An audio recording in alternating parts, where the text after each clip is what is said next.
కాలేజీలు తయారైపోయినాయి. ఈడ సంతోష్ కుమార్ పాత్ర అని చెప్పేసి ఒకడు ఉన్నాడు. వాడు మల్లారెడ్డి సెయింట్ మార్టిన్స్ కాలేజ్ నుండి ఎల్లగొడితే ఈడికి వచ్చిండు.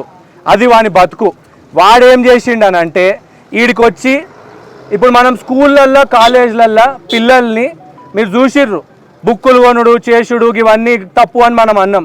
ఇంజనీరింగ్ కాలేజీలలో కూడా లైబ్రరీలకు బుక్కులు బారో చేసుకుంటాడు. కానీ ఈరోజు మీరు చూస్తున్నారు ఏంది 5,000 రూపాయలు కట్టాలి. ఒకవేళ 5,000 రూపాయలు కట్టి బుక్కులు గిట్ట తీసుకోకపోతే ఒక పని చేస్తారు. ఏం తెలుసా? అటెండెన్స్ కట్ చేస్తారు. అటెండెన్స్ కట్ చేసిన తర్వాత మళ్ళీ ఏం చేస్తారు తెలుసా? ఆ అటెండెన్స్ ఇవ్వనీకే 25,000 రూపాయల వరకు పైసలు వసూలు చేస్తారు. అటెండెన్స్కి కండోనేషన్లని అవన్నీ ఇవన్నీ. ఇంకో దరిద్రం ఏంటంటే పేపర్లో ఇంటర్నల్ మార్కులు అన్నీ కట్ చేసి తక్కువ చేసి పిల్లల్ని బెదిరించి వాళ్ళ చెప్పు చేతుల్లో పెట్టుకోనికే ప్రయత్నిస్తున్నారు. సో మొన్న మొత్తం శాంతియుతంగా ప్రొటెస్ట్ చేసినాం. మా డిమాండ్స్ ఏంది అని చెప్తే చెవులకు వినబడనోళ్ళ లెక్క బిహేవ్ చేసిర్రు.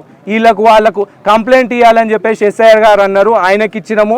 అదేవిధంగా కాలేజీకి కూడా ఒక రిప్రజెంటేషన్ ఇచ్చినాం. ఇంత జరిగినాక కూడా పిల్లలు కనీసం అరే ప్రొటెస్ట్ చేసిర్రు ప్రజాస్వామ్యబద్ధంగా అని చెప్పేసి ఉంటుంది కదా, కథం ఇవే పోలీసుల్ని పిలిపించి బెదిరించుడు. ఇది కరెక్టా సార్? మీరు చేసే తప్పు వాళ్ళు ప్రొటెస్ట్ చేయనీకున్నారు, మీకే అధికారం లేదు. మేము చేస్తున్నది కరెక్ట్. నేను మాట్లాడుతున్నాను. మీరు కూడా చేయకండి. ఏం మాట్లాడుతున్నారు? అరే అరే ఏం మాట్లాడుతున్నారు? కూర్చోండి సార్, కూర్చోండి. అరే ఒక్క నిమిషం అయిపోయింది కదా.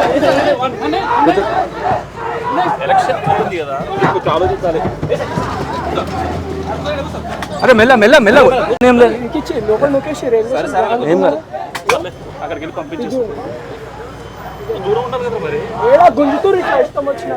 ఎలక్షన్ కి ఫోర్స్ వచ్చింది, మీరు అనవసరంగా ఇది తప్పదు కదా, ఏదో చేయాలి. మీ పిల్లలు కూడా చదువుకొని ఉంటారు.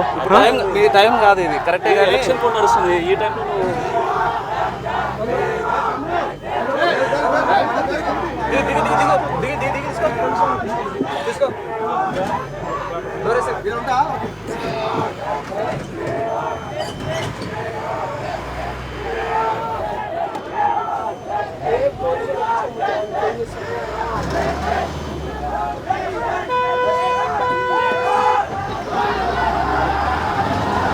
Sino sinapa?